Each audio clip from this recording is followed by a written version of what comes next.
حضرت عمر بن عبد العزیز بادشاہ تھے. آواز دی گھر میں بیٹھے, بیٹی پانی کا پیالہ تو لاؤ. بیٹی خاموش ہو گئی. ساتھ والا کمرہ بیٹی کا. پھر آواز دی, بیٹے سن رہی ہو؟ کہ ابا جی سن رہی ہوں, پانی کا پیالہ دینا. بیٹی خاموش ہو گئی. تیسری آواز دی تو زوجہ پانی لے کے آ گئی. نے کہا حضور پانی. حضرت عمر بن عبد العزیز کو غصہ آیا, کہنے لگے بچے کس لیے ہیں, وہ خود کیوں نہیں آئی؟ اب اتنی نافرمان ہو گئی ہے کہ ایک پیالہ پانی کا باپ کو نہیں دے سکتی, کیوں نہیں آئی؟ تو زوجہ کہنے لگی چلیں درگزر کریں. اس نے کہا ابا کو نہیں بتانا, پی لے. کیوں نہیں بتانا؟ بتاؤ کیوں نہیں آئی؟ میں نے اس کو پکارا تھا, تمہیں پکارتا تو تم آتی, تمہیں بتانا پڑے گا.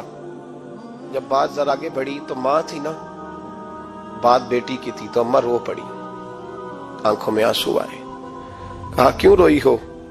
کہنے لگی بیٹی کا پجامہ پھٹ گیا, دوسرا ہے نہیں, اور آپ لے کے بھی نہیں دیتے. کمرے میں بیٹھ کے تو پجامہ سی رہی ہے, تو کہہ رہی تھی ابا کو بتانا نا, انہیں تکلیف ہوگی.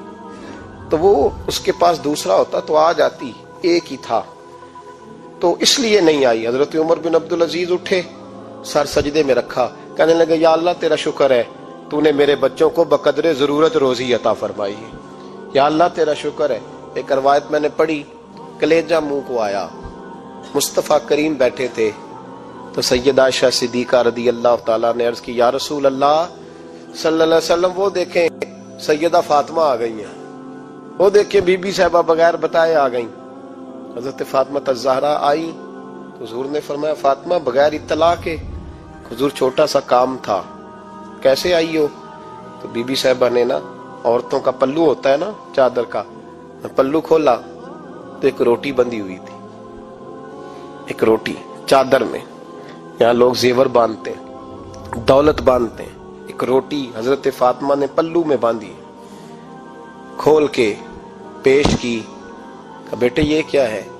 کہ ابا جی کئی دنوں سے گھر میں روٹی نہیں پکی تھی, آج علی کچھ جوں لائے تھے, پیسے ہیں, چند روٹیاں بنی ہیں, تو بچوں نے تو کھا لیا, تو میرے سامنے بھی ایک روٹی آئی تھی, میں نے لقمہ توڑا ہے تو مجھے خیال آیا پتہ نہیں مصطفیٰ نے کھایا ہے کہ نہیں کھایا, پتہ نہیں حضور نے روٹی کھائی ہے کہ نہیں.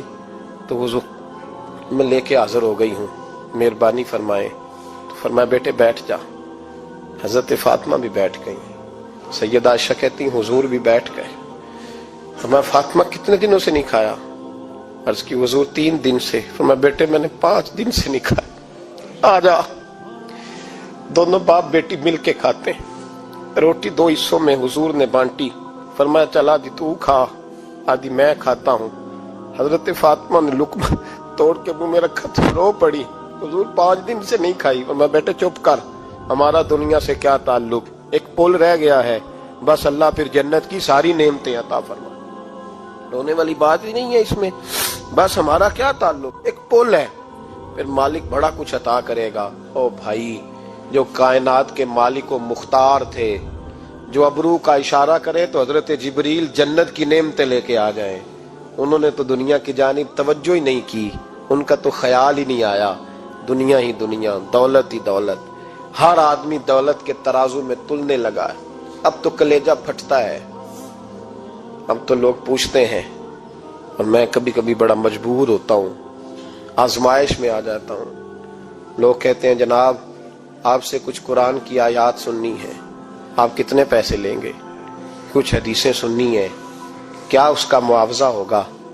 آپ سے اس نبی کا نام سننا ہے جس کا آپ کھاتے ہیں, جس کے نام پر آپ نے عزتیں لی ہیں, ان کا نام سنا ہے, آپ کا ریٹ کتنا ہے؟